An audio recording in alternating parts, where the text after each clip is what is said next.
welcome all of you here today in the hall to our book launch. Could someone bring me a copy of Hopal's TRL, actually? I meant to have one with me, but forgot. We have reproduced... Oh, perfect. It's fine. Our comrade here has done his homework. So essentially, I'm really sorry, there's been a slight hitch in our production line, and the physical copies of our new pamphlet are not yet in my hands. They'll be here in a week, which is a slight mismatch, obviously, of timing, but we didn't think it was worth cancelling the book launch for such a small reason as that.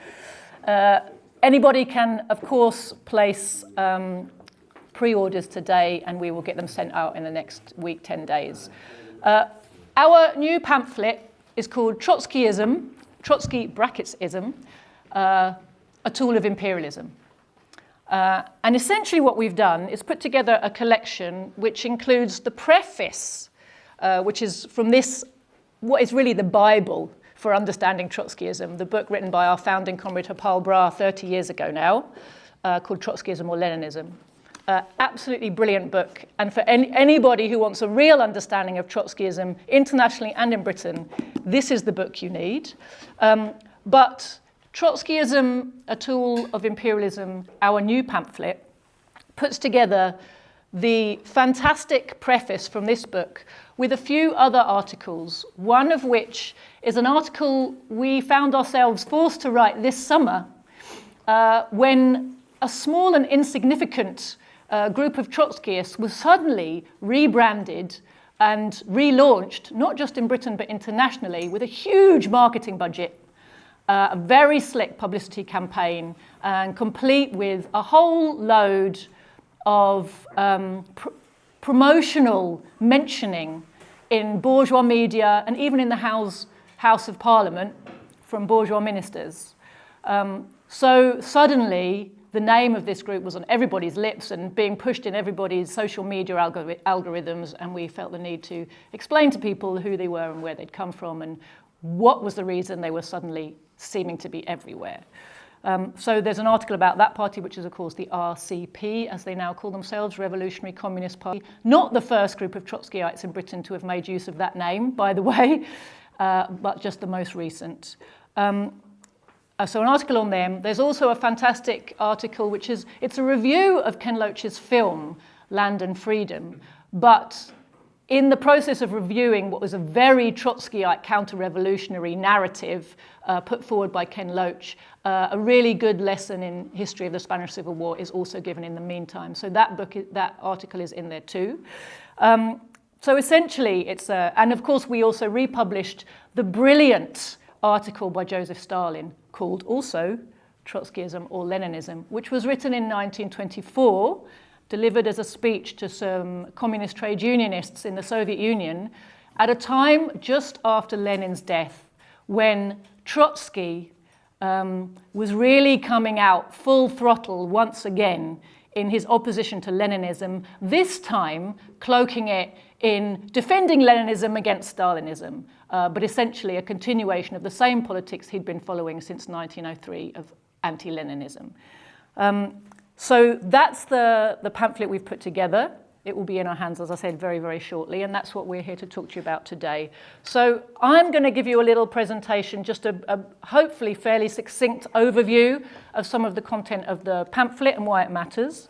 And then I'm going to pass over to our comrade Alex McKay here, who has had the dubious privilege of being inside a Trotskyite organization and being able to report to us on or substantiate some of the things we say from the outside about how the Trotskyites operate in Britain today and how that's a continuation of how Trotsky always behaved and what Trotskyism basically does for the ruling class, which is disrupt the working class's ability to organize independently. So, yeah, it's really interesting, actually, the re-emergence of the RCP recently. Came at a really interesting moment, because it really looked from the outside as if Trotskyism was dying a kind of a quiet death. You know, its main reason for having been kind of conjured into existence as a serious force in the West was anti-communism. And it was particularly targeted against the Soviet Union. That is, of course, why Stalin has always been its main kind of target. There's no Trotskyite group.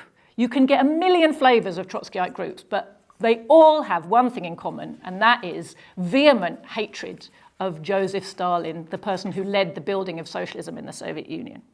So, of course, the USSR is no more, has been no more since 1991. A terrible catastrophe for the workers and oppressed peoples of the world, but something which the Trotskyites welcomed with open arms, exceptionally enthusiastically. But of course it takes away one of their main raison d'etre, and also one of the main raison d'etre for the lavish funding they have enjoyed for a long time. Then, of course, we had the financial crisis of 2008. And with the combination of those two things, what we saw was very much a kind of diminution of the social democratic gravy train, which, of course, the gravy train being what all the social democrat careerists get fed from, right?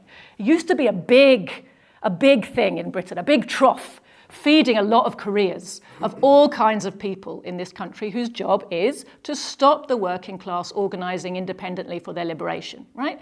And some of them are in the Labour Party, but many of them are paid well to have careers outside the Labour Party, but their role fundamentally being to pull people back towards the Labour Party when they look as if they're starting to feel like maybe Labour's not the way that we get free as a class.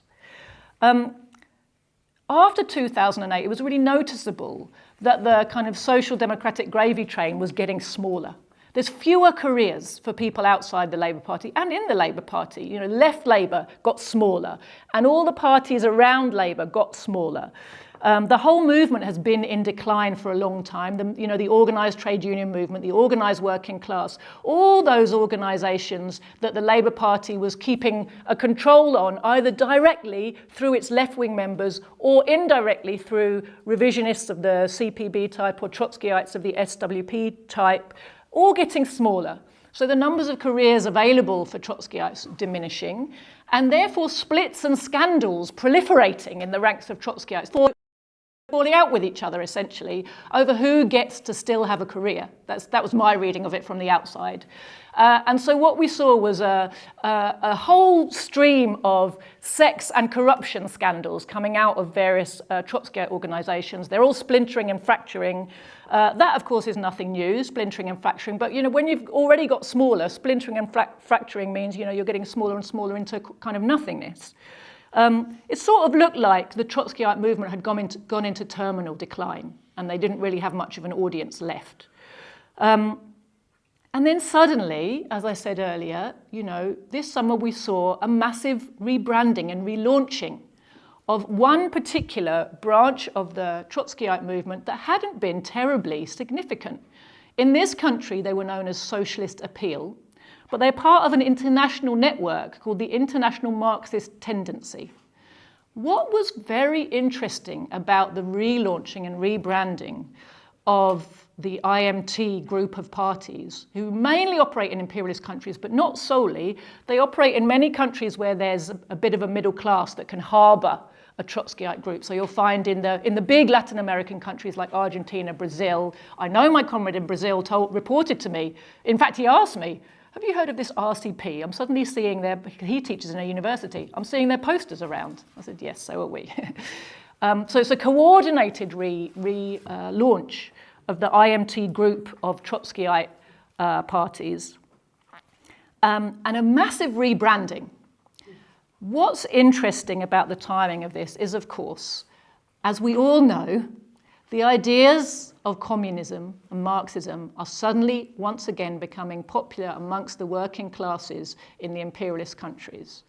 I mean, everywhere, but particularly, you're noticing it in the West, precisely because ever since since the defeat of the miners, the fall of the Soviet Union, but then particularly since the 2008 crisis, which of course followed the massive disillusionment of many people over the Iraq War. If you look at that train of events, if you look at the economic deterioration of the situation of the massive poor British working people, combined with their political disillusionment with social democracy. You know, remember how excited people were? Are those of you old enough to remember when Tony Blair was getting elected? Everybody thought it was the end of all the terrible things of the Thatcher era. Very few people understood that Tony Blair was a continuation of Margaret Thatcher when it came to policy of the ruling class, that he was a tool of the ruling class in exactly the same way that Margaret Thatcher was, and that in fact he deepened and accelerated most of her policies. He didn't reverse a single one of them. But people had to learn that from bitter experience. And of course, by 2008, they had learned that.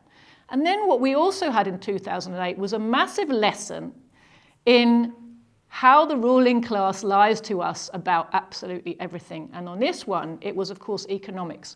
Because up until 2008, the Labour Party had been pushing a narrative that said, we have to start tightening our belts, there's not enough money to go around, we have to start being careful with our budget, or the NHS is failing a bit, we're going to have to rethink a lot of things about service provision because, well, there's just not enough money. And everyone, you know, it sounds convincing, doesn't it? Okay, well, if there's not enough money, you can't deliver services. That's, you know, fair enough.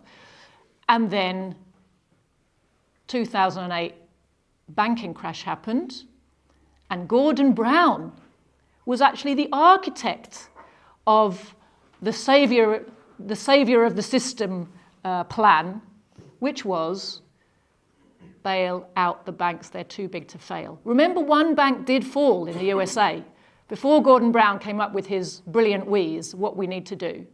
And he was hailed as the saviour of global capitalism for coming up with this brilliant wheeze, which was, we have to find the money. And it was a combination of printing money and borrowing money to basically nationalise the banks until such time as they were restabilised and then give them back to their owners at the cost of the taxpayers, essentially. And we have been paying ever since in massive austerity. And of course, people know there have been a huge number of studies done about, you know, and I'm sure the estimates are very conservative ones, about how many deaths are directly attributable in Britain to austerity over the last now, how many years has it been? I can't count, 16 years. So all of these things are adding up. And then there's, you know, of course, endless wars. There's the travesty over Brexit. You know, so we are facing now a combination of terminal economic decline, massive and accelerating impoverishment of the British working class, with growing awareness of how politicians and media lie. And they don't lie by accident, they lie on purpose. You know, in the early days of people being caught out in lies, there was a general kind of assumption that when they told the lie, they hadn't realised it was a lie. There was a lot of people giving people the benefit of the doubt. But now we've had so much evidence to the contrary. When Tony Blair said this about weapons of mass destruction, he knew already it was a lie when he was saying it. When Colin Powell took this vial of sarin or whatever it was into the United Nations and said, oh my God, they're about to kill everybody, he knew it was a lie when he did it, right? So all of this evidence has come out and created this situation where there's huge distrust. There's a real crisis for the ruling class in terms of its ability to keep social stability at home. In that situation where people are looking for answers more and more often, it is not an accident that a group, a relatively insignificant group of Trotskyites suddenly got a huge load of funding and a slick rebrand. Number one, they called themselves communist, a word which the Trotskyites have shied away from traditionally, and particularly in recent years because of their entrenched anti-communism of the British working class as a result of decades and decades of anti-Soviet propaganda, right? So it's a reflection of the fact that people are starting to go against that propaganda. They're looking for communism actively now, that the socialist appeal was rebranded as the Revolutionary Communist Party. So revolution, communism, these are two things people are looking for. So they've rebranded it Revolutionary Communist Party.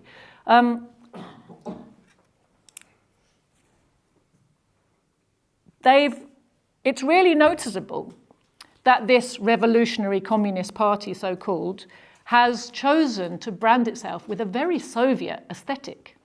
Again, let's bear in mind that the whole raison d'etre of Trotskyism was to be anti-Soviet, in particular anti-Stalin. Well, they still are, in substance, anti-Stalin, and they don't miss an opportunity to tell you so.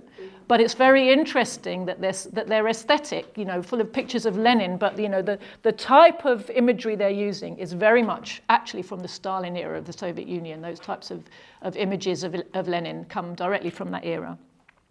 It's specifically designed to appeal to young people, students.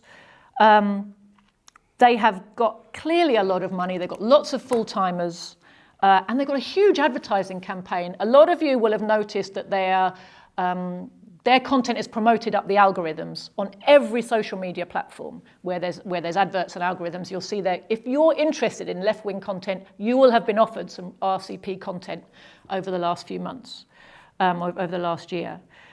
They have had adverts on the tube, which I find very interesting, because I'm pretty confident if our party went to the people who own the advertising slots on the tube and said, hello, we'd like to put some adverts in, they wouldn't just say, oh yeah, give me your money. They'd look at the adverts and say, I don't think so. Right? You can't imagine there aren't gatekeepers in those type of places. So it's very interesting to me that they're able to advertise on the tube. They have been piggybacking on the Palestine movement, trying to piggyback on the Palestine movement, and very specifically with the British branch, actually on all fronts trying to steal our clothes. So our clothes, specifically our party. So they called their rebranded newspaper The Communist. And as everybody knows, our website is The Communists. Right? We've been there for quite a while using that name. So they've taken that. They've, like I said, their kind of design aesthetic has definite similarities to ours. Specifically when it comes to the Palestine movement, many of you will know we had two arrests of comrades of ours on Palestine solidarity demonstrations. First, under the Public Order Act for so-called anti-Semitism, and second under the Terrorism Act for apparently supporting a proscribed organisation. Because footage of one of those had gone viral, it brought attention to our party. Now, as you will know, our comrade Ranjit here did a very good job for the party, that when he was being arrested and people were around him filming that, he was giving a lecture to the policeman about what he was doing and who he was serving and who really was committing crimes and who really needed to be arrested. This footage went viral and it attracted a lot of attention for our party in the Palestine solidarity movement. The RCP staged an arrest clearly meant to steal the attention of people looking for footage of our party. They got themselves an Asian doctor called Raj, as opposed to Ranjit. They live streamed his arrest, very polite arrest, led away with no handcuffs to the back of a van. They just happened to be live streaming. It's amazing, isn't it? So they live streamed it. It was all beautifully presented to the public, the arrest of their Dr. Raj, the Asian doctor, the Asian communist doctor. And then, of course, this guy was released a few hours later. He didn't have a kind of 24-hour holding. He didn't have his house raided by anti-terror police. He hasn't been doxxed by the Zionists. None of the things that have happened to our people have happened to this guy. But very much for the purposes of social media algorithm manipulation, this event was clearly staged to try to steal our party's clothes and divert attention away from actual communists. So you can see already what's the function really of this group, and that tells you quite a lot about what's the function of Trotskyism generally. They did a similar thing. The RCP put up a candidate in the general election when, again, there was a big spate of independent candidates being put up as a result of demand from the Palestine movement. The Palestine Solidarity Movement desperately wanted candidates who were pro-Palestine and who were not the Labour Party. And as a result of that, there was a whole spate of people who stood. The most serious of those obviously came from the Workers' Party, but there were quite a few others in different constituencies. And where they were serious about giving the workers a voice, they, of course, did not try to clash with one another. what was noticeable was, in seats where it looked like they might win, and remember 4 of them did win, but there were other seats where they came very, very close. And in each one of those, there were either spoiler campaigns conducted or what looks like manipulation of votes by sitting Labour councils, who, of course, are in charge of the vote, fortuitously. The counting, I mean. Now, in the case of the RCP candidate, Fiona Lally, who's the lady they've been pushing everywhere. No, she was the RCP candidate in Stratford and Bow. Stratford and Bow was a constituency where the Workers' Party candidate, Halima Khan, had a real chance of garnering a big popular vote. And the RCP deliberately stood there to make sure that she wasn't able to make a serious independent campaign get off the ground. And she wasn't the only one. There were 4 spoiler candidates put up in that particular constituency. 4 of them. Obviously there to confuse the voters, obviously there because the ruling class was genuinely worried that Stratford and Bow was going to get an anti-Labour, pro-Palestine MP elected. And the RCP played its part in making sure that that is exactly what did not happen. Fiona Lally, in the various interviews she was given, some of them by so-called independent media, some of them by very unindependent media. She was interviewed at least once, maybe more than once, by, what's it called? GB News, which is owned by Rupert Murdoch, as we know. She was made famous, in fact, by being given the opportunity to have a face-to-face with Priti Patel when she was Home Secretary, which is a perfect opportunity. I mean, anyone in this room. Suella Braverman, sorry, Suella Braverman. They're interchangeable for me, these people. Some horrible Tory woman, but the point is, these horrible Tory women, it's an easy takedown, isn't it? It's an easy opportunity. If you put most of the people in this room, on camera opposite Suella Braverman, they could do a pretty good job of making her look silly and themselves look good. So that was a very nice opportunity that was given to her. And then it went viral, of course, and everyone, she's suddenly her name's on everyone's lips. Whenever she's interviewed, she makes the point of saying that communism does not equal the Soviet Union and socialist planning does not equal Stalinism. Right? So, yes, we need socialism, we need a revolution, we need central planning, but not like they did it in the Soviet Union. So, we need a total revolution. They've got a nice new formula. So we've talked about, what's the background for why this is all happening, and you can understand, given the huge level of distrust of the mass of the working class in this country for establishment politicians and media, the very urgent need for the ruling class to make sure that there are plenty of fake opposition politicians and pseudo-independent media to catch and divert the people leaning towards socialist ideas and make sure they don't join a genuine communist revolutionary organisation and start to be a real threat to the state. So, for example, we also have so-called independent media like Novara Media, Double Down News, all these channels which, on the face of it, when you first come across them, look as if they're what you've been looking for, right? Oh, brilliant, here's independent people talking about real things that really matter to working people. And you have to watch it for quite a while to realise how much poison they're smuggling in with every apparently good message that they're putting out there.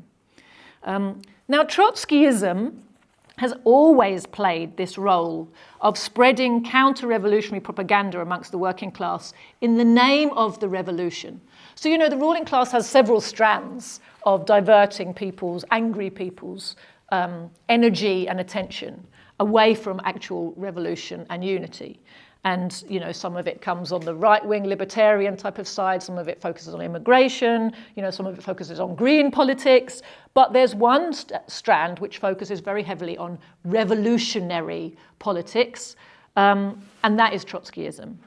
And they are especially focused themselves, the Trotskyists, on youth and students in particular. And of course, it's not an accident that they do that. Students have been a very essential part of every single successful revolutionary movement, because they have time, energy, and education to put at the service of the movement when they're persuaded that it's the right thing to do.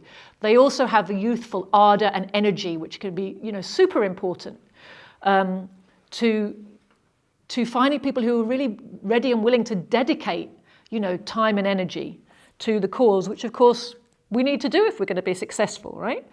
The thing about students is, and young people generally, is they are less able in the early days of their political life. I'm not saying they're stupid, but less able in the early days of their political life to detect the pro-imperialist politics underneath the ultra-revolutionary slogans that the Trotskyites use. So they attract students with slogans that sound super, super revolutionary. And they are hiding an essence which is totally counter-revolutionary. But what they do with this combination, and remember they have a lot of funding to be on every student campus. There is a group of Trotskyites on every student campus in the land, in every imperialist country. And these Trotskyite groups, many of them, you won't meet them anywhere in the streets. Literally their job is to set up Marxist study circles and Marxist campaign groups inside the university to attract young people who are just leaving home, just starting to feel like they want to get involved politically, feeling like they're attracted towards revolutionary theory and ideas, to pull those people in, to fill their heads with Trotskyist prejudice and anti-communist lies, to keep them very, very busy when they're keen and enthusiastic, doing things which are basically pointless or counterproductive, until such time as they become cynical and fall out. And at the end of that process, they think they've seen communism, tried it, and realize why there's no point.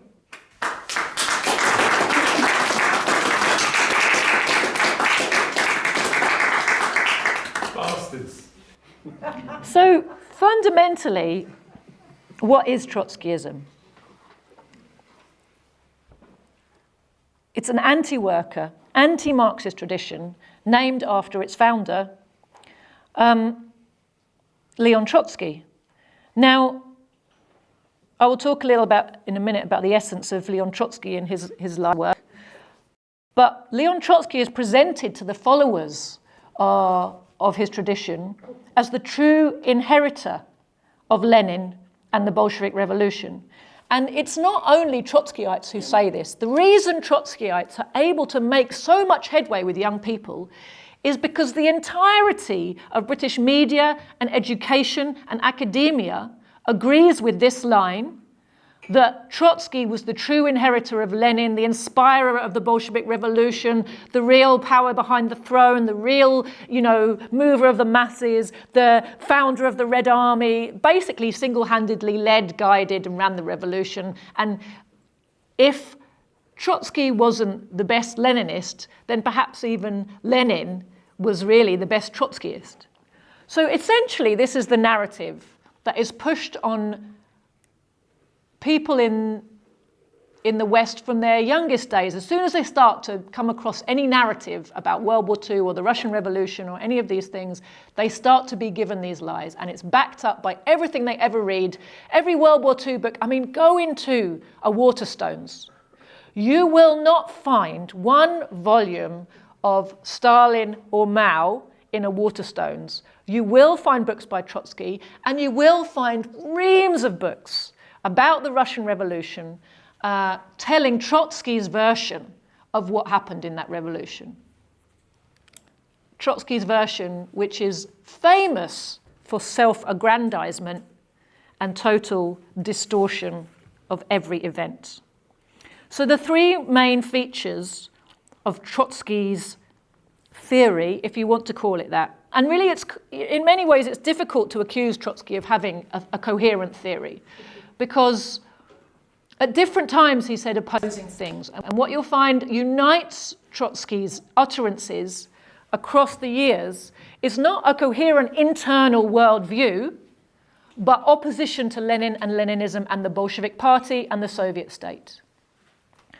But the main kind of theoretical foundations that you can point to are, number one, advocacy of something that he called the theory of permanent revolution. What was the theory of permanent revolution?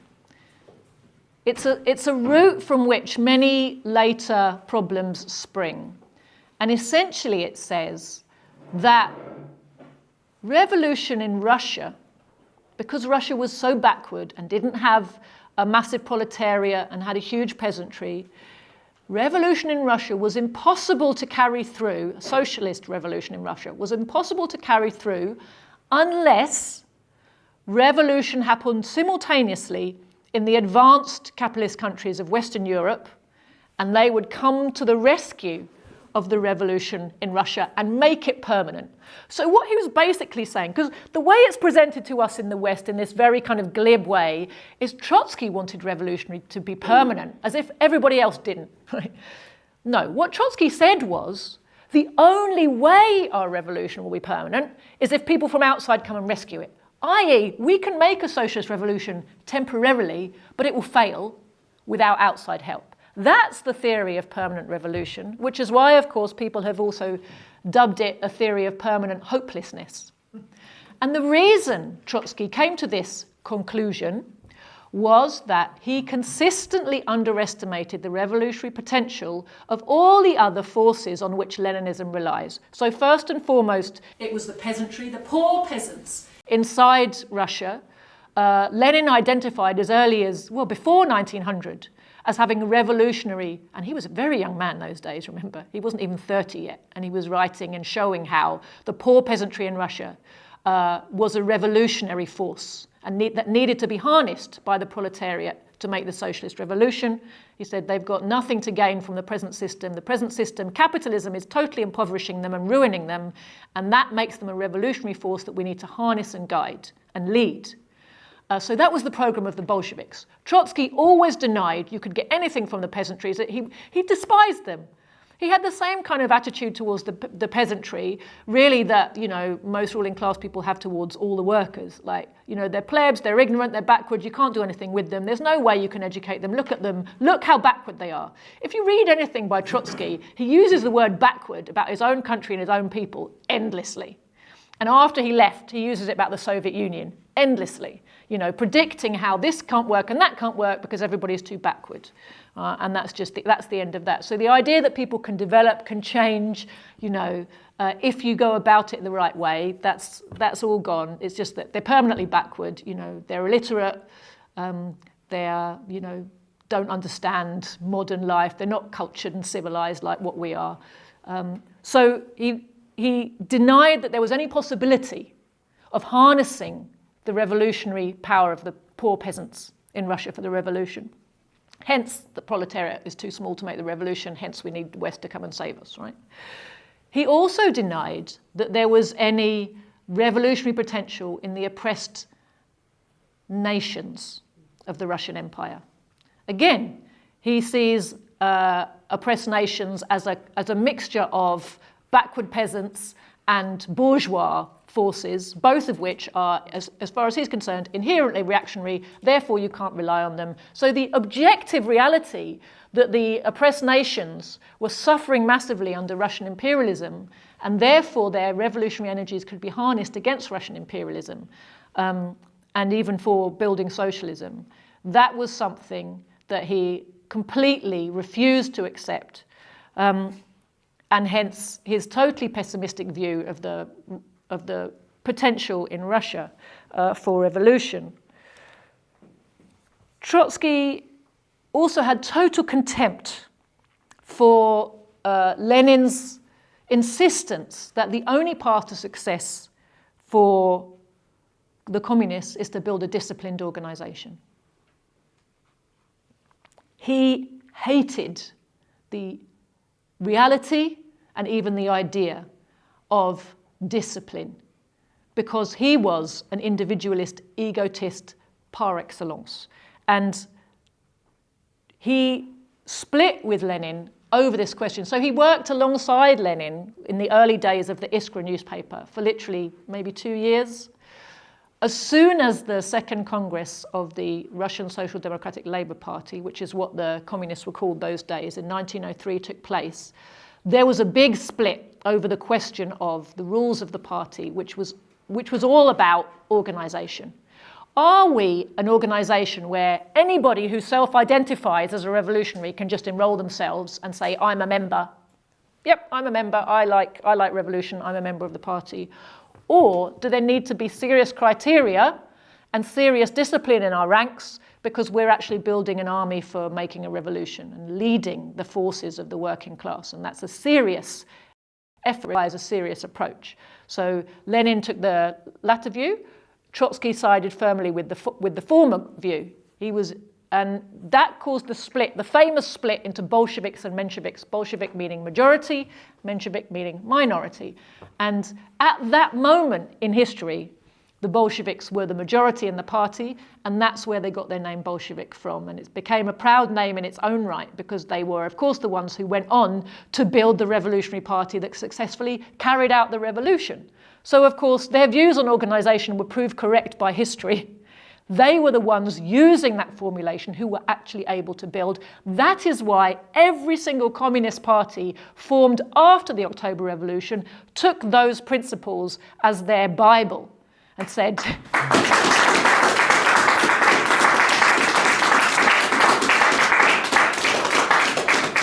because Lenin and the Bolsheviks had proved in practice, this is actually what you need. If you are working to win, this is what you have to do. And so, of course, we study that experience, and of course, we take seriously our duty to build what was then known as the party of a new type. And it still, in many ways, is a party of a new type. It's still very hard to find parties that genuinely carry out Leninist methods of organization. So Trotsky had total contempt for discipline and serious organisation. He hated anybody to have any power over him, although he was very fond of being given power over other people. So he was definitely the type of intellectual we've all met, where the rules are for everybody else but not for me. He likes rules when he can apply them to other people, not so keen on rules if they apply to him. And of course, what we talked about earlier, the main thing that distinguishes Trotskyism is its opposition, consistent opposition to all the leaders of Bolshevism. Bolshevism being the same thing, Leninism basically. So that's in particular Lenin, and after Lenin's death, Stalin, as the person who was the most faithful, brilliant pupil of Lenin and faithful executor of Leninism after Lenin's death. There's lots and lots of myths. I won't go into all of them. They're in the pamphlet, and they're even better explained in this book here, that are put forth by ruling class media and emanated originally from Trotsky himself about what Trotsky did and how he was so brilliant. If you want to be made really sick, glance at some of the pages of Trotsky's autobiography, which is called My Life. And just as a little aside, I think it's very interesting to note, there is no revolutionary leader of the time who had the time or inclination to write autobiographies or even to get other people to write biographies of them, right? They were not interested in personal aggrandizement. They didn't have time for it, and they didn't think the revolution was about personalities. But Trotsky definitely did. Trotsky thought everything was all about him. I think it was John Reed, I could be wrong, it might have been Arthur Ransom or one of those people who was hanging around, who said about Trotsky when he saw him in Russia in 1917, he would die for the revolution if he had a big enough audience. So myths abound that he was the founder and inspirer and great leader of the Red Army and all its victories. There's some beautiful descriptions in our pamphlet about how at every front that Trotsky was put in charge of when he was leading a leader in the Red Army, he had to be taken away from it because it got into trouble and someone else had to be sent to sort it out. Very often the person who was sent to sort it out was Joseph Stalin. This is something. Joseph Stalin didn't go around blowing a trumpet saying what an important role he played in the October Revolution and in the Red Army. But in fact, if you look at it, he did play an extremely significant role. He was one of the few people who was appointed to the organising committee for the uprising when it took place in Petrograd, the revolution. Trotsky was not in that group. He was the one who kept being sent around the country during the Civil War and War of Intervention to sort out messes on military fronts that had been created by Trotsky's posing. He was a serious military person and a serious revolutionary as opposed to a poser.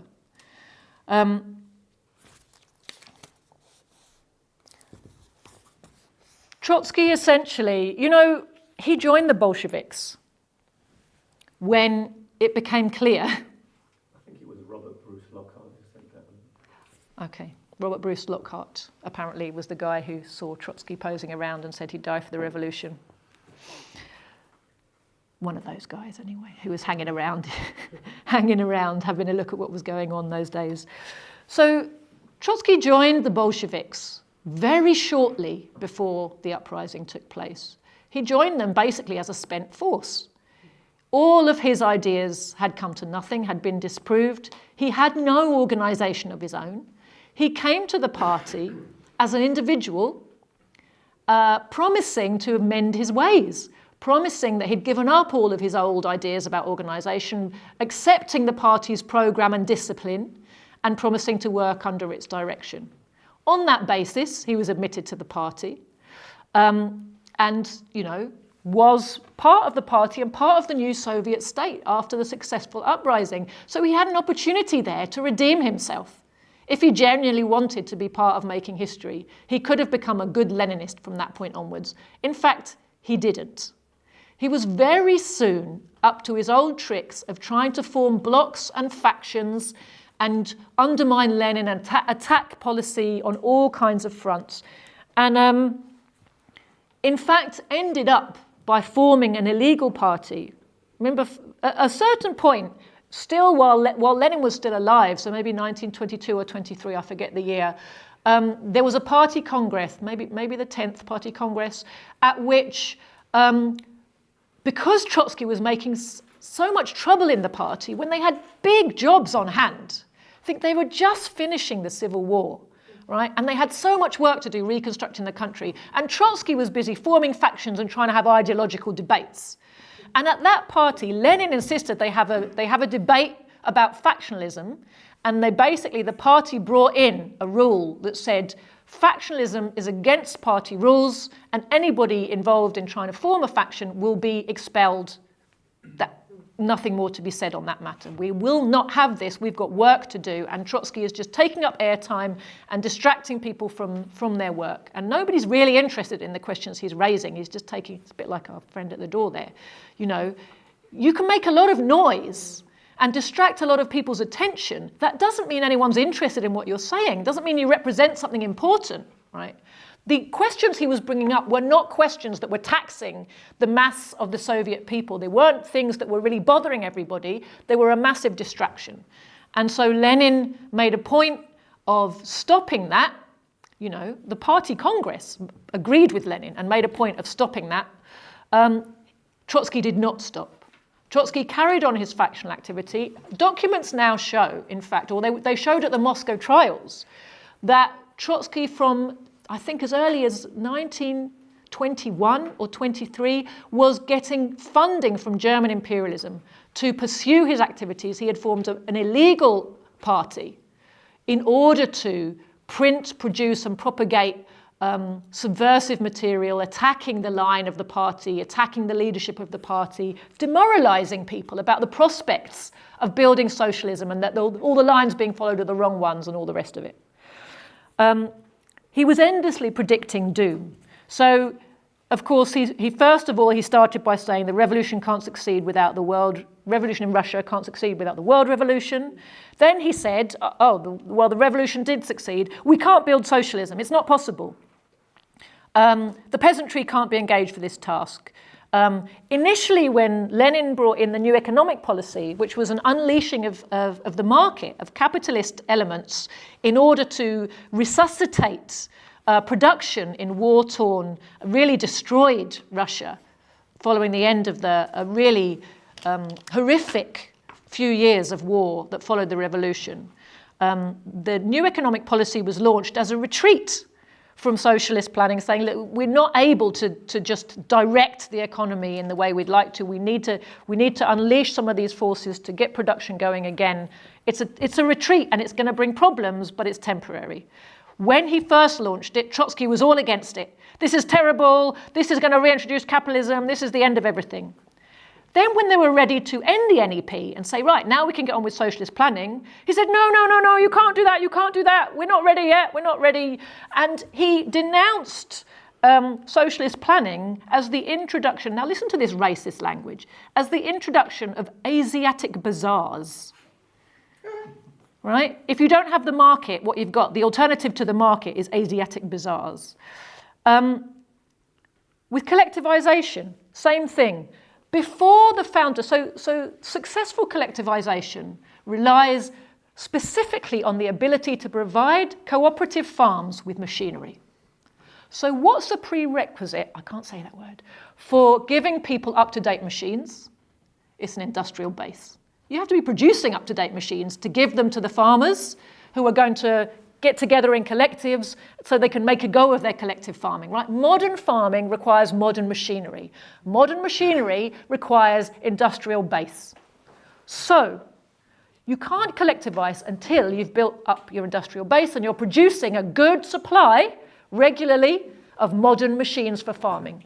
So when did Trotsky want to collectivize?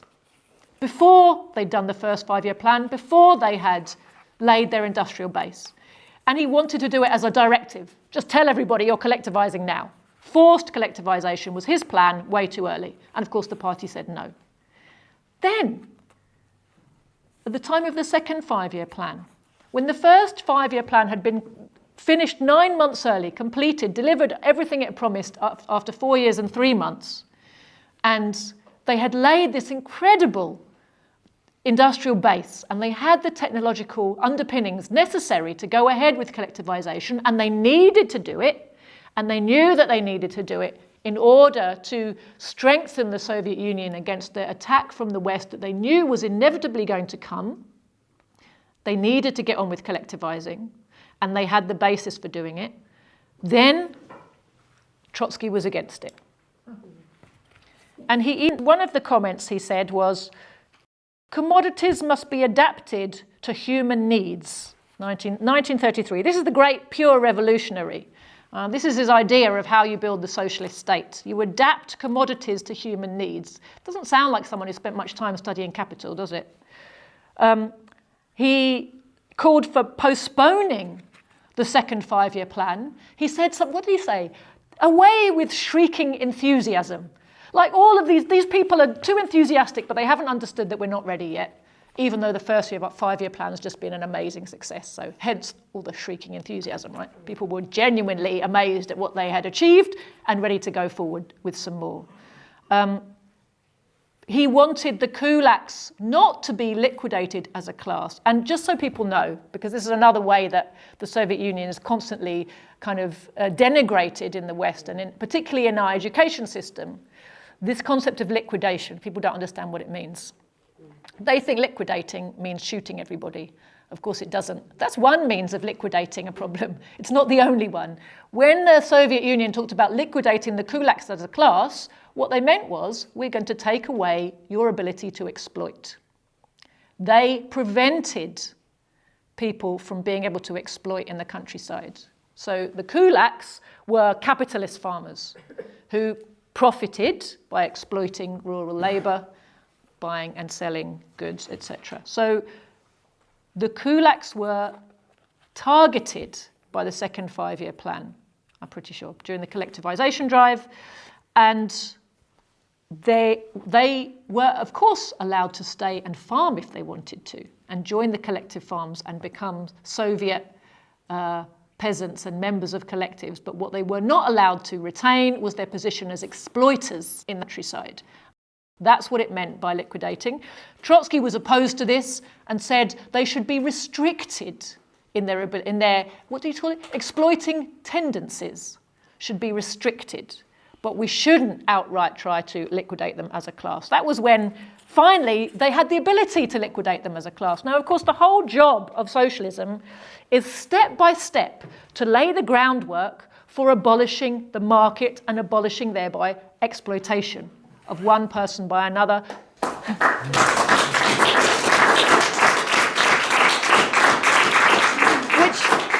which is, of course, the only way to abolish inequality. You don't abolish inequality by decree.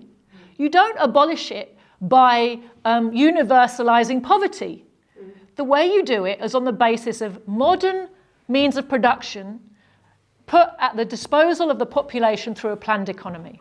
But you don't do that by decree either. The brilliance of the 5-year plans in the period of socialist construction under Stalin's leadership was the step-by-step realization of that program in a really systematic way. So like I said, they didn't just come in and say, right, we believe in collective farms. Well, in fact, we believe in state farms. Collective farms are still buying and selling for the market. They're producing collectively, but then they're selling their goods on the market. So you still have commodity production. In fact, but it's a step towards state farming under which the agricultural produce will no longer be a product of the market.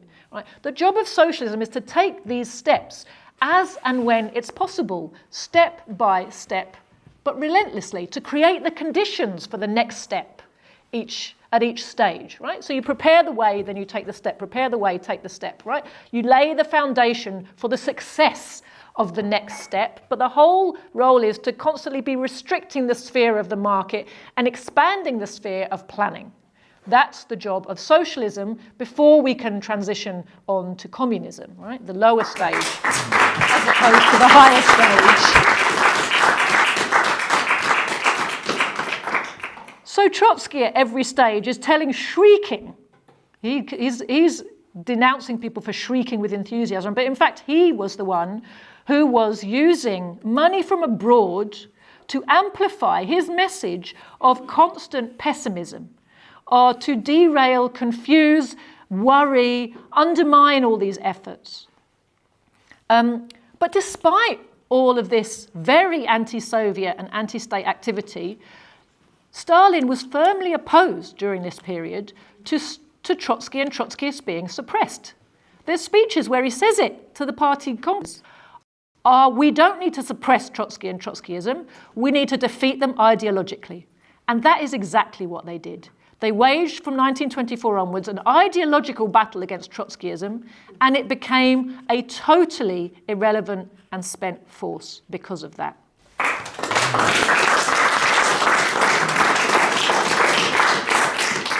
Liquidate Trotskyism as a friend.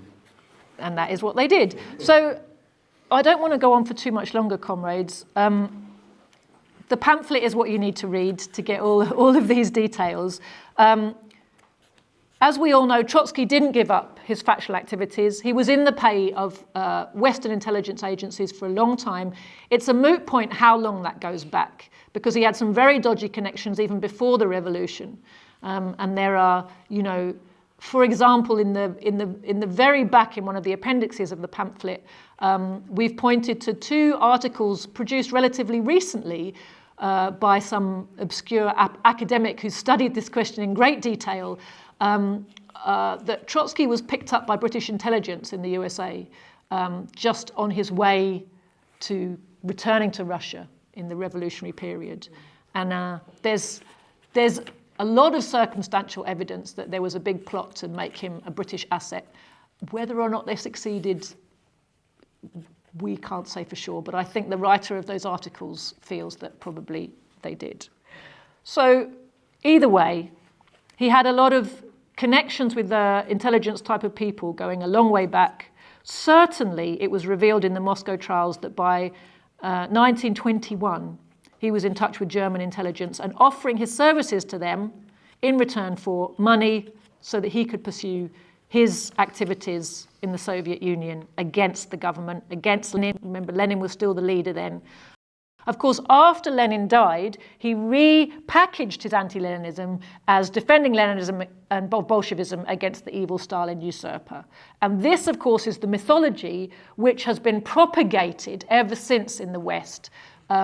But it could not be further from the truth. And if you examine Trotsky's life and work, you will see that his anti-Leninism goes right the way back to 1903 and is totally consistent from that date forward.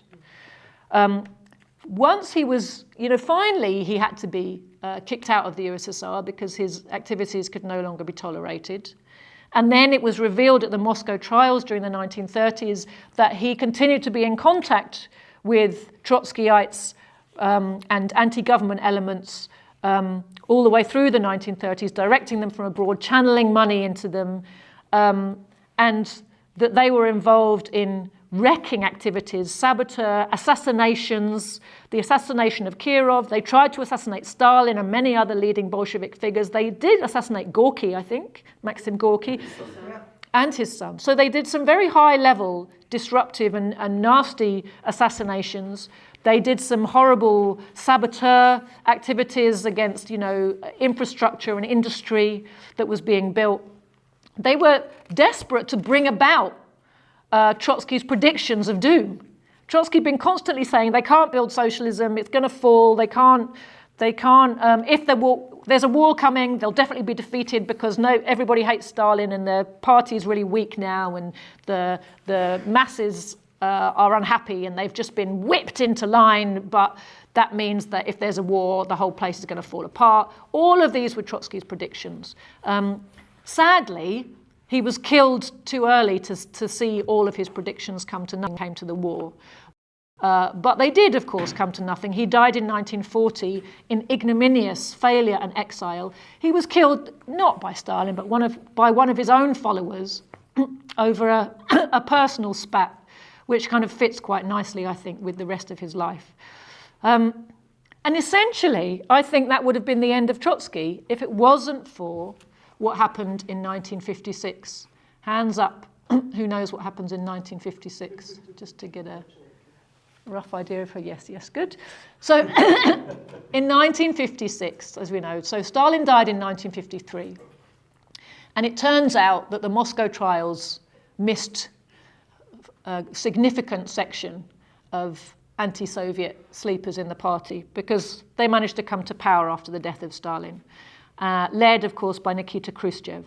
And in 1956, Khrushchev and the Trotskyyites got to work in deadly earnest in undermining and steadily reversing the most important planks of the dictatorship of the proletariat, the connections of the party with the masses, and the foundations of economic planning.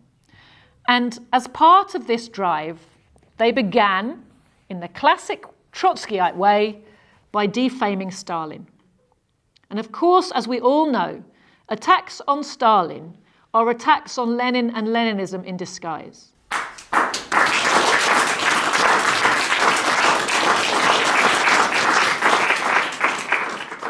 Khrushchev, I don't think in that speech, it's a while since I read it, I don't think he mentioned Trotsky.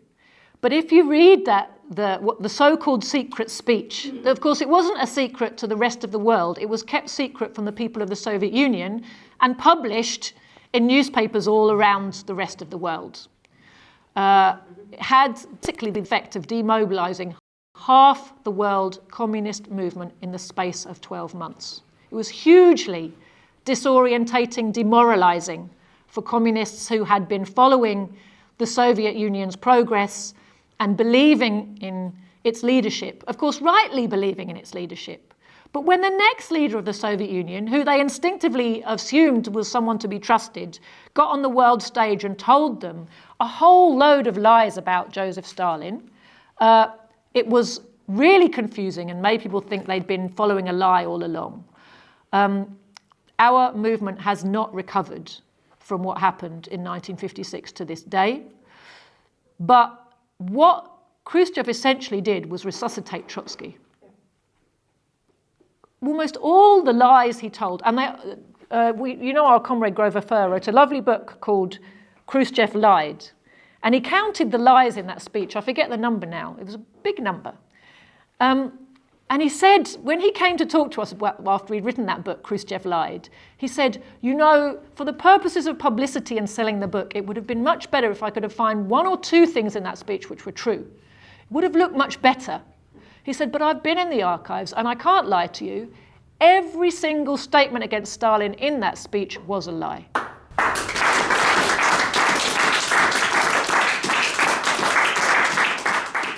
So the archives belie everything Khrushchev said. He knew it at the time. It was part of his attack on the dictatorship of the proletariat and the prestige of the Bolshevik party, the prestige of socialism, and the mechanics of socialism, the builder of socialism, was under attack. And through him, the founder of socialism, Lenin. But all the lies essentially come out of Trotsky. The rules are already being propagated by Trotsky in the earlier part of the century. So that gave the opportunity to the ruling classes in the West that they were very quick to jump on to resuscitate the Trotskyite movement.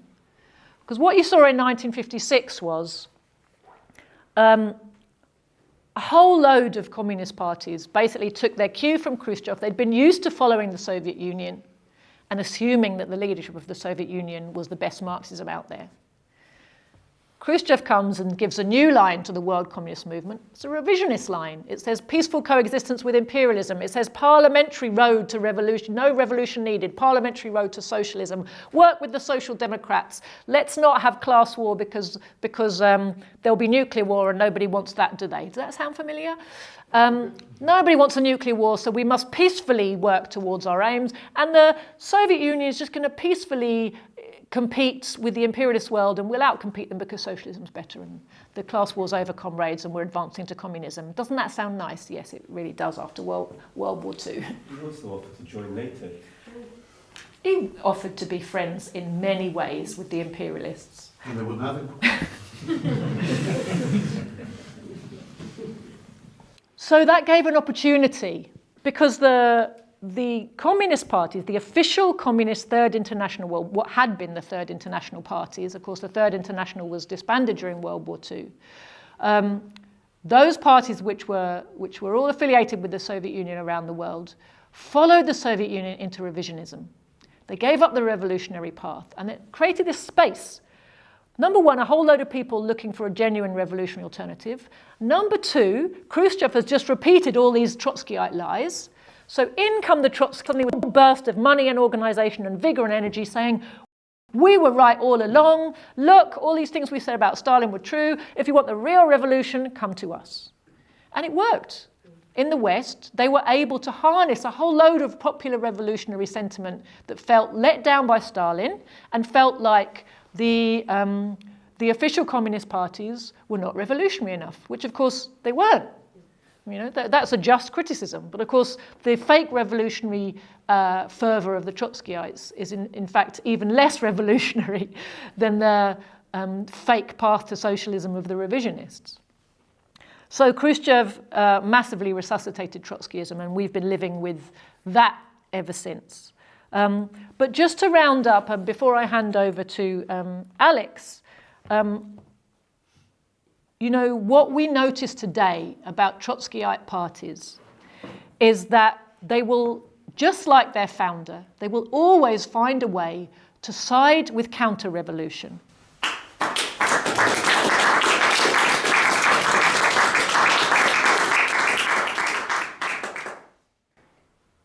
It's gone into in great detail in the pamphlet, the way various British Trotskyite organisations responded to the crisis and then the collapse of the Soviet Union. And essentially it was with glee. They said, here's the real revolution. You know, some of them even talked about Boris Yeltsin as a revolutionary, as opposed to the Stalinist Gorbachev. I mean, you couldn't get more confused than that. But essentially they were telling people to celebrate the fall of the Soviet Union because now we can have the real revolution. So they always find a way to side with counter-revolution. They always find a way to side with imperialism when it comes to national struggles. So Alex is going to talk a little bit more about this in the recent wars, I hope. But for example, when I was young, I used to hear Trotskyites saying how we can't possibly... Now remember, you know, I'm from a generation where the key pivotal question of British imperialism through my youth was the Irish liberation struggle. In Ireland, the Republicans of Northern Ireland were fighting an actual war against British imperialism and a British imperialist occupation. It was a very live issue and a very important one for judging who's a genuine anti-imperialist and who isn't. And the Trotskyites would always say, oh, you can't possibly support the IRA because their leadership is bourgeois. And this is a classic way that they tell people that they don't have to support an anti-imperialist struggle. They always did the same when I was young with Palestine. You can't support the PLO, they're bourgeois. And they do it today with Palestine. They still do it. So you can't support the government of Bashar al-Assad, you can't support the government of Vladimir Putin, they're all bourgeois. So, we're revolutionaries, we support the proletariat, we can't support the bourgeoisie. So this extension of the failure to understand where the real revolutionary forces are in the world, total failure to accept or denial of, in fact, Lenin's theory on imperialism and what that means for the world in actual fact. In fact, I can remember very early demonstration I went on independently, as in not taken by a parent. I was a student in January 1991, the first Gulf War. So the Soviet Union still officially existed and actually joined, to the great shame of the Soviet people. I'm pretty sure they joined that coalition, huge coalition that was brought together against Iraq in 1991. They basically green-lighted it. But the huge number of forces did join that. They got a massive load of countries together. It was a real, moment where the Soviet Union had been kind of sidelined, and it was all guns blazing for Iraq. And I went along to a demonstration in Hyde Park, and I bumped into our comrades Hapal and Ella and Iris and Godfrey and some others who were Chima, who were selling Lolkar at that event. It was a big rally in Hyde Park. And they gave me some Lolkars to hold, and so I'm holding copies of Lolkar, and it talks about British imperialism or Anglo-American imperialism on the front cover. And some Trotskyite came up to me and started screaming in my face that there's no such thing as imperialism. And I'll never forget it. Now, what was interesting was to see how, by 2003, they had to change their clothes a little bit. Now they have to talk about imperialism because it's been generally accepted that there is such a thing, and it's kind of too inescapable to get away from. So what they do is they talk about US/UK imperialism, which is a very imprecise and unclear term, and but never what that actually means. It just means war is not a nice thing, essentially. They never really explain what imperialism is, how it works, why it's a problem, and what therefore, how the reality of imperialism in the world today affects how we approach the question of making a socialist revolution and fighting the imperialists. But they have been forced to acknowledge in words and in their slogans, for example, the placards you'll see from SWP and Stop the War, and slogans that say, stop US-UK imperialism. I watched that change in my lifetime, that they would not use that word, and then they felt like they were forced to. And I don't think an insignificant role in that was played by the comrades around Lolkar, and we were in the SLP then, and then our party, constantly pushing into the movement at every opportunity this line about British imperialism, American imperialism, Anglo-American imperialism.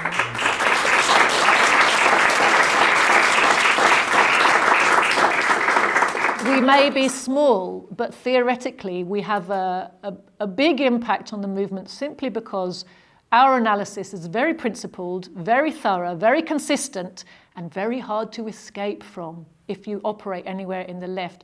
And it's one of the things that someone said about our party in the very early days in a fit of irritation, said about us, they're creepily omnipresent, meaning you can't get away from the buggers. And it's true, you can't. If you're serious about, left-wing politics in this country, eventually you are going to come across us. And the leaders in the movement find our analysis particularly annoying because we touch on all the things they're trying to avoid.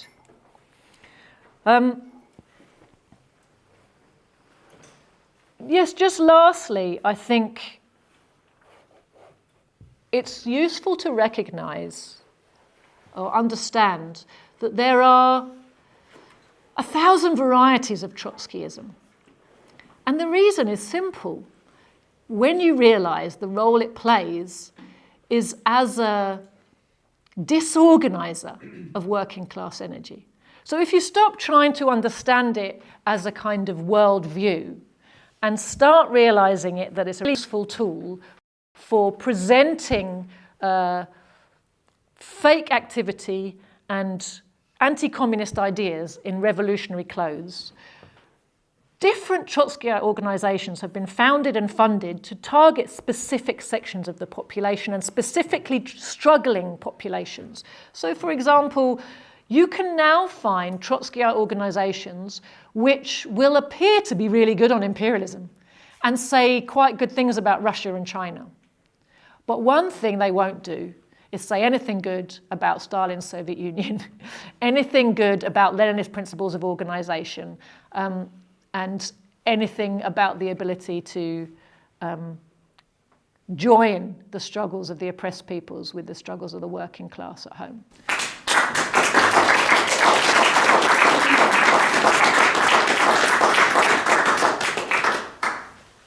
I did once come across a Trotskyite group whose specialism was supporting the Irish liberation struggle. I've come across Trotskyite groups who have a specialism in supporting Libya, you know, Cuba. Yeah, well, there are some very well-known Trotskyite organizations who get a lot of credibility from their relationship with the Cuban government.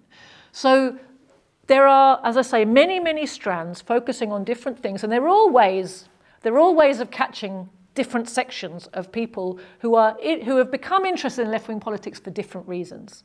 So there was one section, one small Trotskyite organisation that basically seemed to have been founded to catch the London Irish during the period of the Liberation War. Specifically, just in London, targeting the Irish community who was starting to be a bit revolutionary, starting to lean because of the situation of the war, because of the way they were being targeted in Britain during that time under terrorism laws. It was radicalizing them and revolutionizing them. They were starting to look around and get exposed to revolutionary ideas. People forget that in the early days of that national liberation struggle, the fighters involved in it were looking around the world for inspiration. They were reading Ho Chi Minh, they were reading Mao, they were reading all kinds of very revolutionary texts and being exposed to many ideas. So a lot of Irish Republicans started to become very revolutionary in their thinking. And a Trotskyite organisation sprang up amongst the London Irish specifically to harness that type of thinking person and make sure they didn't become part of a growing, broad, genuine revolutionary communist movement. So I think I'll probably leave it there, comrades. That gives you a general, I hope, overview of what is Trotskyism, how is it used, what are the roots of what we can call Trotskyite theory, and what role has it always played. And then I'm going to pass over then to Alex to talk a bit about how these organisations operate inside the trade unions and the anti-war type struggle today. Thanks.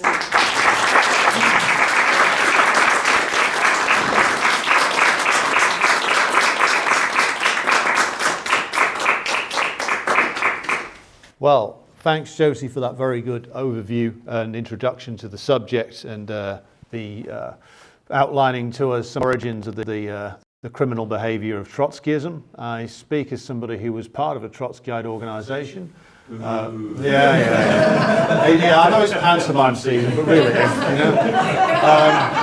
if this turns into too much of a confession, be sure to let me know and I'll make it slightly less Catholic. The whole question of Trotskyism in the imperialist countries has to be understood in the context of, as Joti was outlining, the founder of the movement's own biases towards, towards the imperialist countries, his favourable opinions towards the imperialist countries, in truth. And therefore it is no surprise that Trotskyite movements, when they emerge, are riddled often with a very shall we say, pro-imperialist sentiments dressed up in ultra-left language with a level of what can only be described as Western chauvinism marking a lot of their analysis.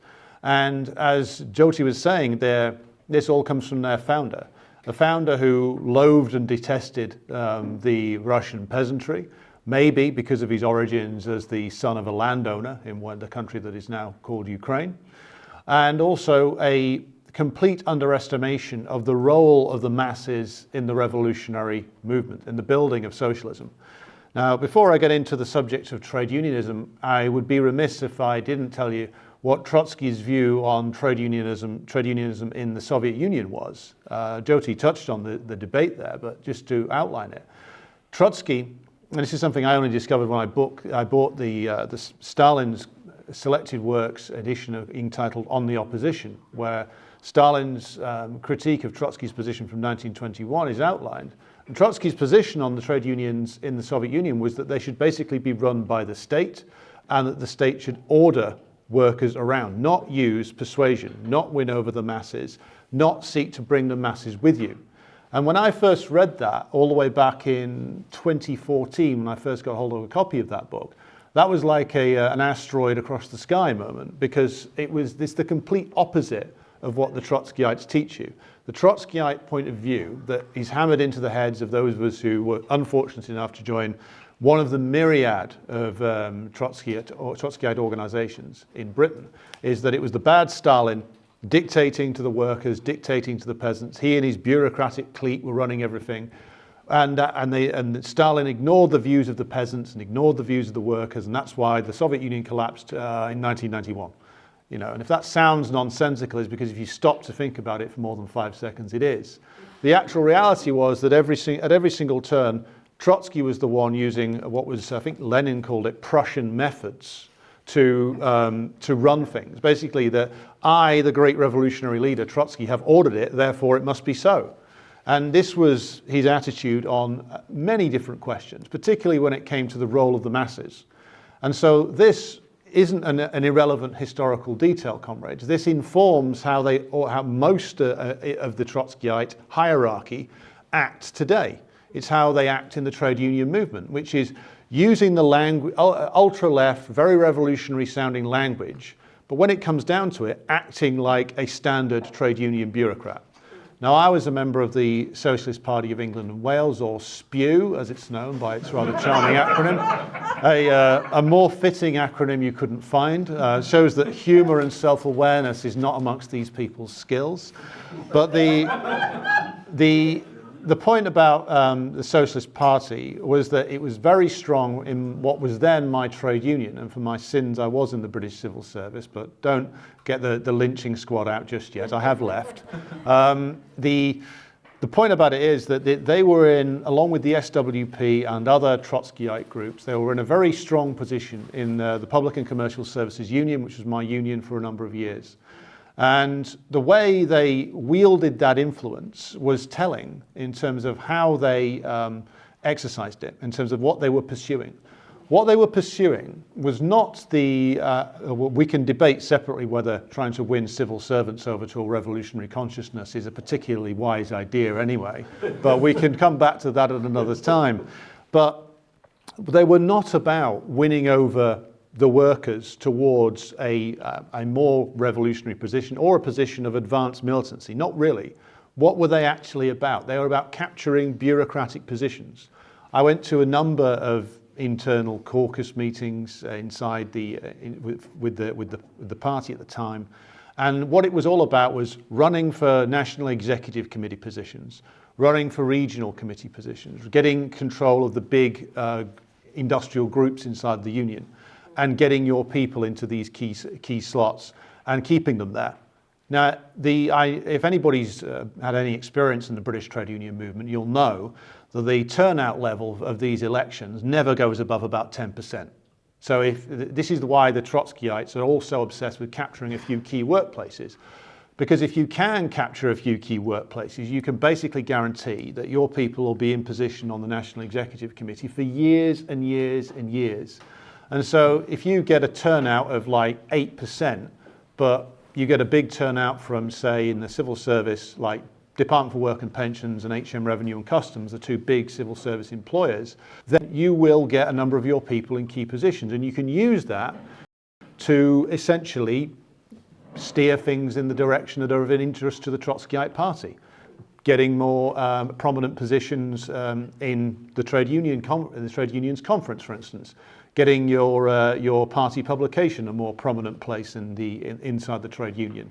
It's all about building the sect, their sect. It's not about actually bringing on the level of consciousness of the workers. Because one thing that all of the Trotskyite groups have in common in Britain is that none of them will ever make a serious study and teach their members about the lessons Lenin taught in What Is to Be Done. They will never do that. And why will they never do that? Because in there, Lenin makes the very, very clear point, and he makes it overwhelmingly, regarding the limitations of trade unionism and the trade union consciousness. And again, he's taking that further, but that point is within the writings of Marx and Engels themselves. They're very clear on it as well. The people who aren't clear are those who, for the last 100 or so years, have had an interest in embedding themselves within the trade union bureaucracy.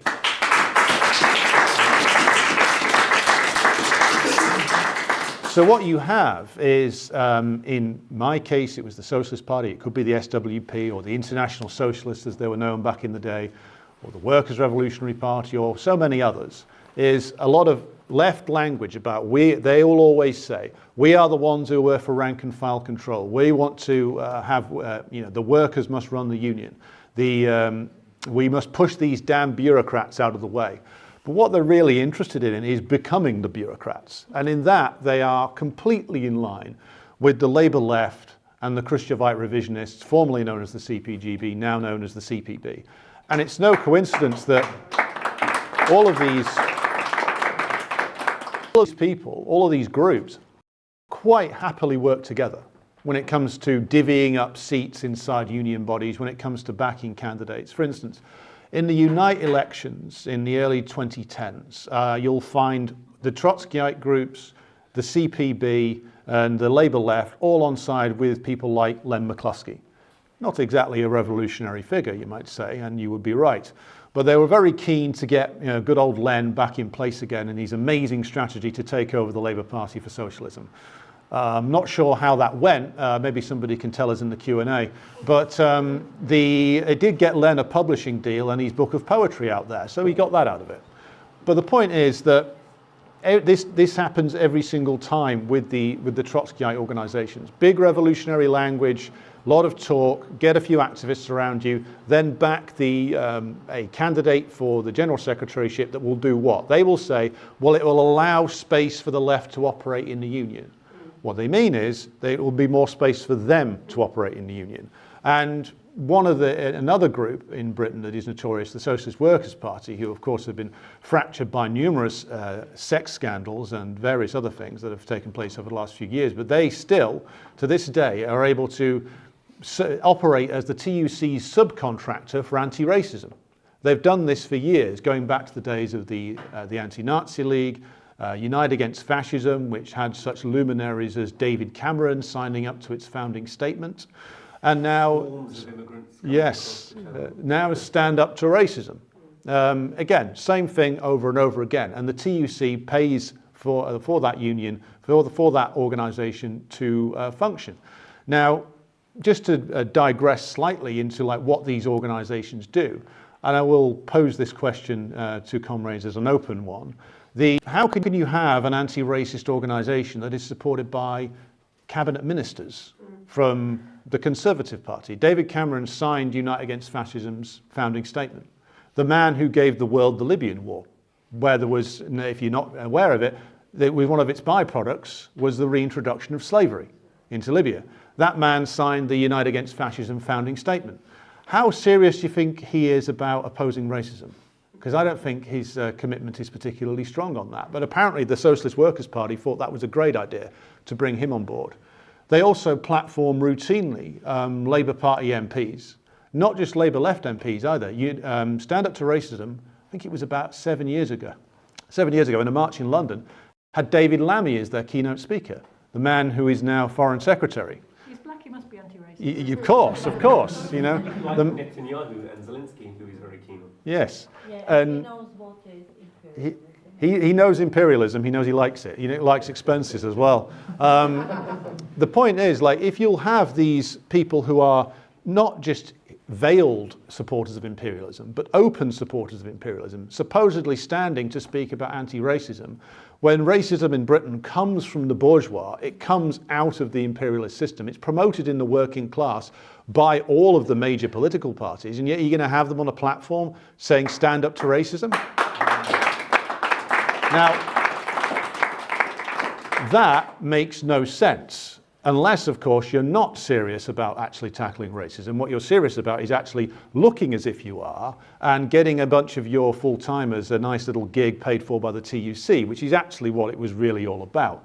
And it's about, really, as Joti was saying, manipulating the positive impulses that workers have, wanting to actually make a stand against racism in this case, or in a case like the fake, what's referred to as rank and fileism of the Trotskyites, the idea that this very militant sounding language about workers must drive the unions. And a lot of angry workers who are heartily pissed off with the way that the trade union leaders conduct themselves will see that language and think, yes, I want to get involved with that. They don't want to go near the corpse of the Communist Party of Britain because it's its remnants are a party for trade union bureaucrats. So they might get attracted towards something which speaks the language of revolution, which speaks the language of workers' control, but in actual fact is there to lead you in a circle. This is the way it always goes. They lead workers in with a lot of militant language, and then what you find is it's the same methods of Trotsky himself employed inside the party itself, which are internally, they are always dictatorially run organizations. When I was a member of the Socialist Party, we had to engage in a 4-week fight with the regional full-timer just to see the party's rules. And this is when we were going to be delegates to a conference, you know? Now, just as a contrast to our party, it's one of the first things you're given is the party rules and program, and you're encouraged to study it. After 4 weeks of battling this guy, he finally gave us like a badly photocopied version of the party rules, very grudgingly, because they didn't want you to know them. It's like the reason why they don't have like study groups. They don't want you to read. They don't want you even to read Lenin. These days, I don't think they even get you to read Trotsky. You know? But the point is, it's this very top-down dictatorial control where the line comes from the leadership, usually in London. No offence, and then it is told to the members, and you're told to go off and do it. Contrast that to how a Leninist organisation is supposed to work. How our party does work, which is that the leadership obviously has its role in debating and discussing a particular line to take out, but the comrades have to go and test that in practice amongst the masses. And if it's not working amongst the masses, you have to feed back to the leadership and let them know, well, what is working and what isn't. And it's a constant reinforcing relationship between the base of the party and the party leadership that has to remain in unity with each other. It is the proper application of the dialectical method to questions of organisation. Whereas the Trotskyites, it's all one way. It's like, right, the great leaders in London have decided that we will go out now and we will promote, I don't know, Len McCluskey for Unite Leadership. There will be no discussion. It has now been decided that our beloved trade union comrades are now beyond criticism. There can be no discussion. And I mention that because it comes from a very specific point, because we reached a point where Socialist Party control inside PCS was getting shaky because it was obvious to anybody in the Socialist Party's ranks, and there were people in there who wanted to be revolutionaries, and most of those left the party in the end. It became obvious that the people in the hierarchy of the trade union group in my union were not only not revolutionaries, they were barely even socialists. These were people who had joined because either their friends were in it, or they joined because it was a way to get a position in the union. And what happened was, because they'd been at the top of the union for so long, they were seen by the Socialist Party, and again, all the Trotskyite groups do this, as being beyond criticism. They weren't supposed to improve themselves as Marxists, they weren't supposed to act like Marxists, they weren't supposed to advocate for even the Marxism that the party was supposed to represent.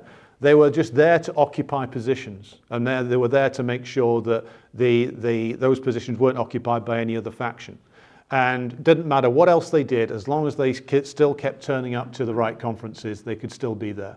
And what it did in the end was create a privileged layer that was positively anti-socialist in its politics, but was still nominally members of a supposedly revolutionary organization. And that is what not just that party does, it's what they all do. It's what and again, it's a failure that goes even beyond Trotskyism into the wider left in Britain, which is because they all base themselves so much on what Lenin and Stalin referred to as like the labor aristocracy, because they root themselves in the trade union bureaucracy and in the more privileged layers of the working class. They are very opposed to the actual empowerment and education of the workers themselves. They are in favor of defending small cliques that run everything, and that is how they conduct themselves in the trade union movement.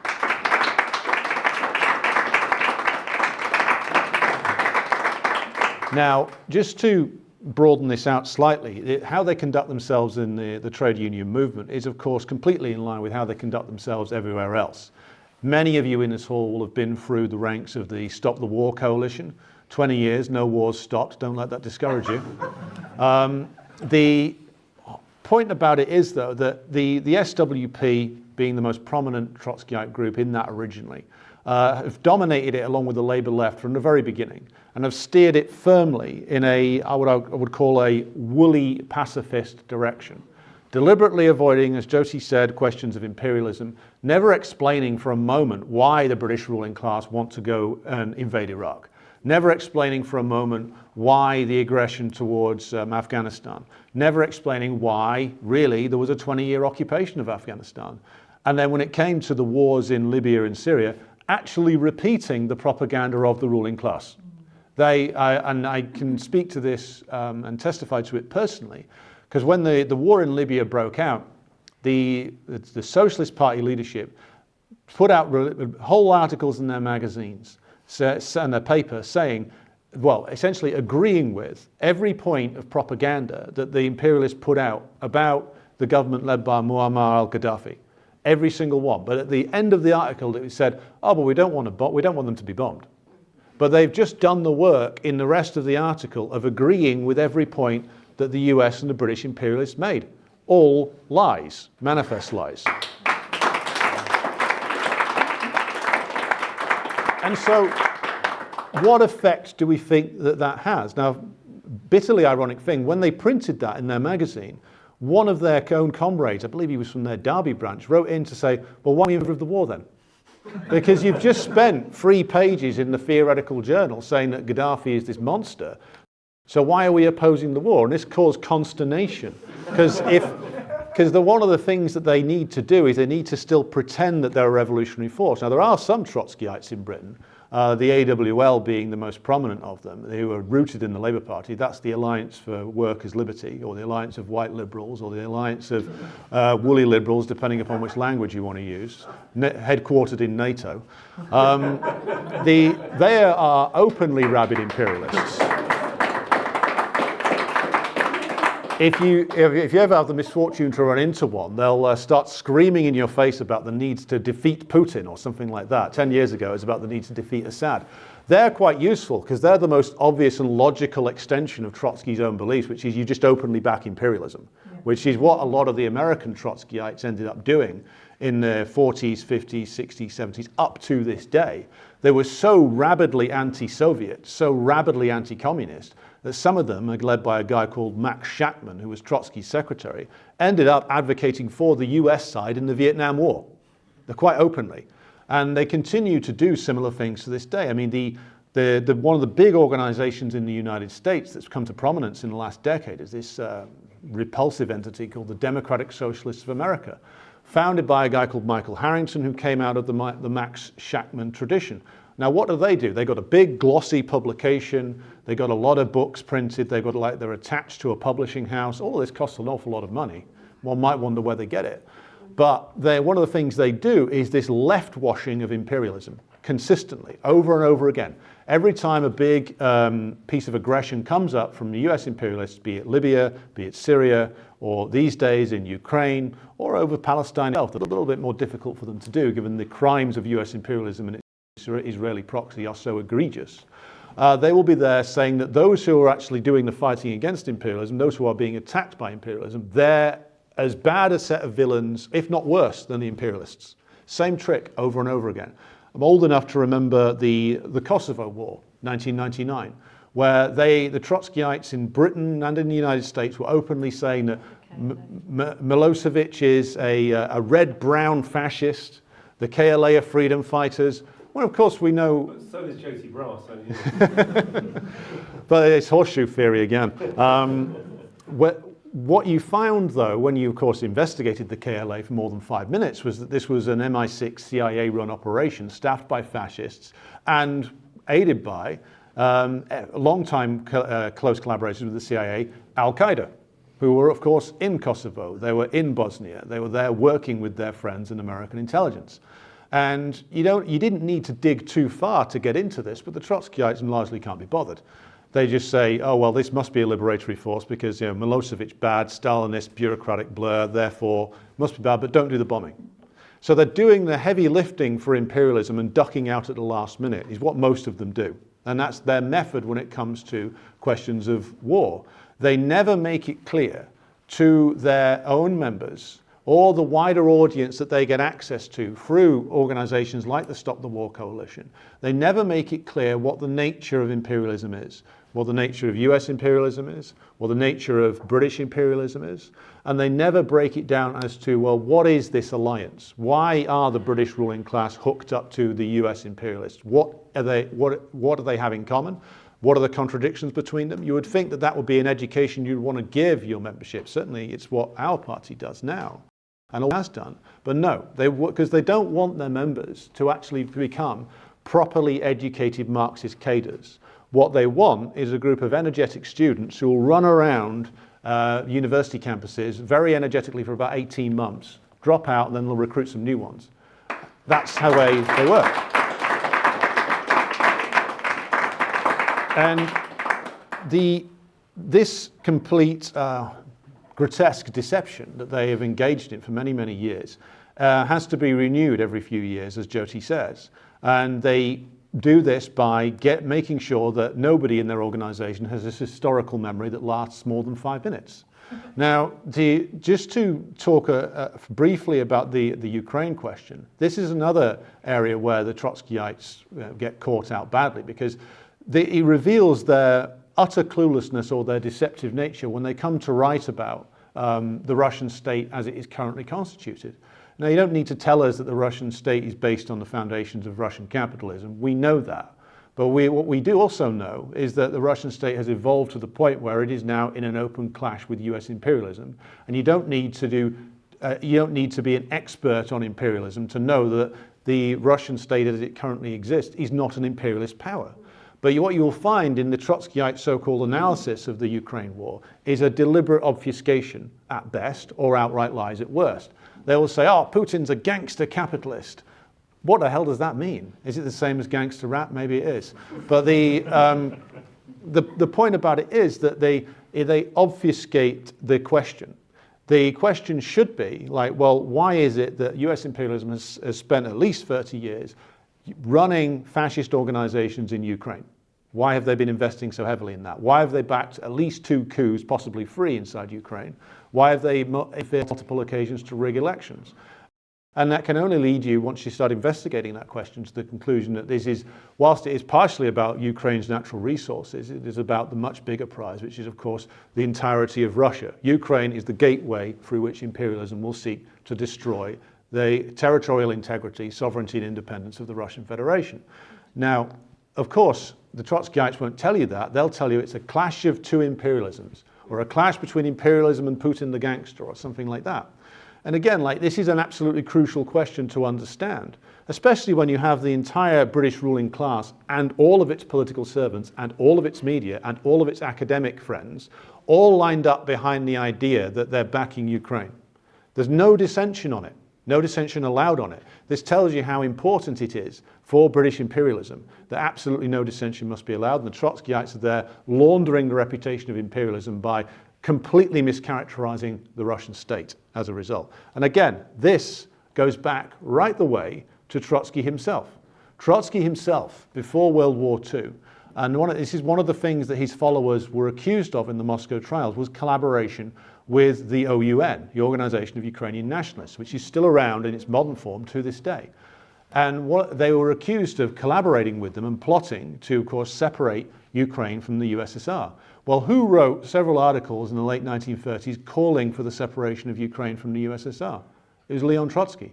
I'm not making this up. You can go and check it. Go online now. Go on the Marxist Internet Archive. They're all there. Trotsky openly calling in the late 1930s for the separation of Ukraine from the USSR and echoing the lies about the Holodomor and the evils of Stalin starving the Ukrainians to death, etc., etc. Now, why on earth would Trotsky be doing that in 1938 to 1939? Ask the question. Who else had some ambitions in Ukraine around about that time? Don't answer.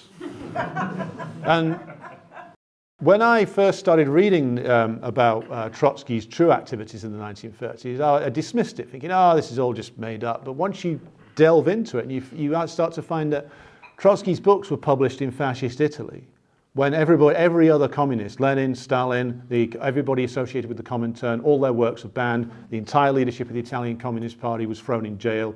Antonio Gramsci died in jail. The entire leadership of the KPD, German Communist Party, thrown in jail, all their works banned. What was on Hitler's bedside reading table? It's Trotsky's autobiography. Apparently he used to read it quite intensely. He was convinced by its arguments. Well, the old failed watercolor artist should have used better sources for his invasion of the Soviet Union, because it turns out that Trotsky was not only completely full of it, he was giving even a completely false impression to his new friends in the German Nazis. Because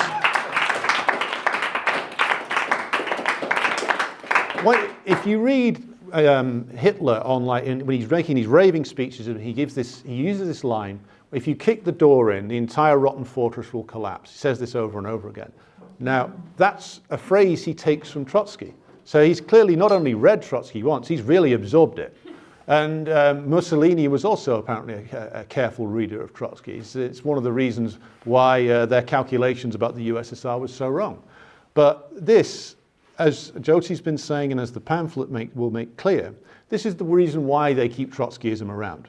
It's quite notable that in areas of the world that have been subject to the most harsh and brutal conditions imposed by US, British, French, German imperialism, Trotskyism doesn't really take root.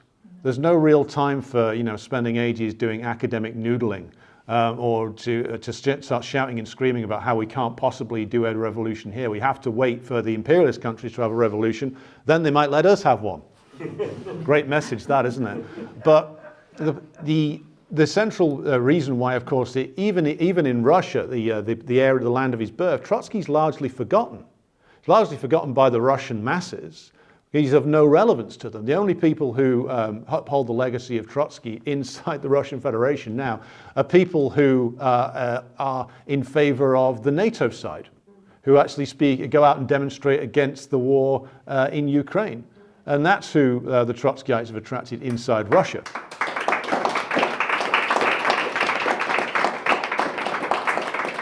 So to bring my remarks to a close and leave plenty of time for question and comment, the role that Trotskyism plays inside the British working class movement is not only a counter-revolutionary one, it is one that is actively designed to mislead and miseducate and demoralize. Because many people, and I like to count myself as being one of them, go into it thinking you're looking for a revolutionary solution. You're looking for a way to actually get out of what you see and correctly identify as the complete dead end of bourgeois politics, as the complete dead end of conventional trade unionism. But what you find instead is something which talks left and acts bureaucratically, dictatorially, which does not educate workers, which misleads workers, which seeks to draw them into what can only be described as a cult-like organizations, consisting of people whose job it is not to become educated cadres, but to become thoughtless followers of tiny bureaucratic cliques who are embedded within the hierarchy of the trade union movement and of academia. And you don't get to be embedded with those types of institutions, comrades, unless you're, of course, doing a very good service for the British ruling class, which is what Trotskyism in Britain does. It's what Trotskyism in the United States does with regard to American imperialism. It is the left face of imperialism. It is a dangerous and pernicious trend within the working class movement. It has, or should have, no place within it.